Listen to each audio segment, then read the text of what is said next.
parameters, we can't define the probable approximation correct model. That's why we define two small parameter epsilon and delta, and required that with the probability at least 1 minus delta, a system learn a concept with the error at most the epsilon. That means at least the minimum parameter delta and at most the epsilon. That's why we are defined the two parameters epsilon and delta, and epsilon gives an upper bound on the error in accuracy with hypothesis h approximated. That means accuracy is always 1 minus epsilon, and delta gives the probability of the failure. Epsilon gives the upper bound, and delta gives the probability of the failure in achieving this accuracy. That means it will give the more confidence, that is 1 minus delta, and the epsilon using the accuracy and delta give the confidence. These are the parameters we used in the PAC model. And the next one, by using these two parameters epsilon and delta, we are define the formal definition of the PAC, and consider the concept class C define a set of the instance x of length n and a learner L using the hypothesis h. That means n number of population we are using the class C, and the learner is denoted by the L, and hypothesis space is equal to h, and the concept class C is the PAC learnable by the learn using the hypothesis if for all C belongs to concept class C and probability distribution D over X and epsilon such that epsilon is always defined the 0 between the 0 less than 1, and delta is also defined the 0 and 0.5. The learner will with the probability at least 1 minus delta, the previous one we are defined, and the output of the hypothesis, the h of h, we are defined the error, true error is always error of probability distribution D of h is always less than or equal to epsilon at the time of the polynomial 1 by delta and 1 by the epsilon. This is the formal definition, mathematical definition of the probability approximate correct. And next one is the simple definition approximately correct. A hypothesis is said to be approximately correct if the error is less than or equal to epsilon, where the epsilon between the 0 and half, the probability of C exclusive R of h is always less than or equal to epsilon. This is the concept class, and hypothesis, the exclusive R between the concept class and h of the probability is always less than or equal to accuracy less than or equal to epsilon. This is the concept. And probably approximately correct, the goal is to achieve lower generalization error with the high probability. The main goal of the probability approximately correct is low error with high probability, and there are two important formulas we are defined here. The first one is the probability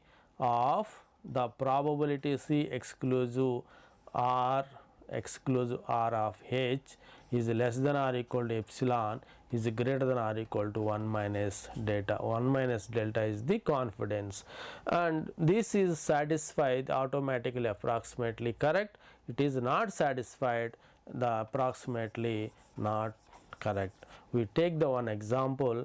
Based on the example, we define the data is the approximately correct or not. This is the n number of the samples with the height and weight and height. This is the first sample, this is the second sample, third sample, so on, n number of the samples we are taking here.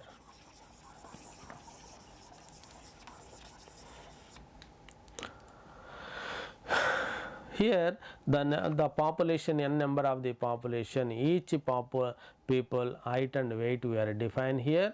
This is n number of the sample data. The first one, the error of the hypothesis is defined here, and epsilon is defined here, and delta is defined here. The probability, there are 10 samples, the 0.04 of the hypothesis, error hypothesis, this is error hypothesis, this is error hypothesis H1, 0.04, 0.03 and 0.05. This is the defined values, and what I am calculated here, we find the approximately correct value or not.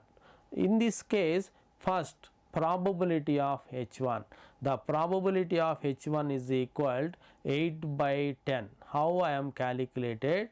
Now epsilon value is equal to 0.05. Epsilon value equal to 0.05, and I compare with the value is the greater than or less than.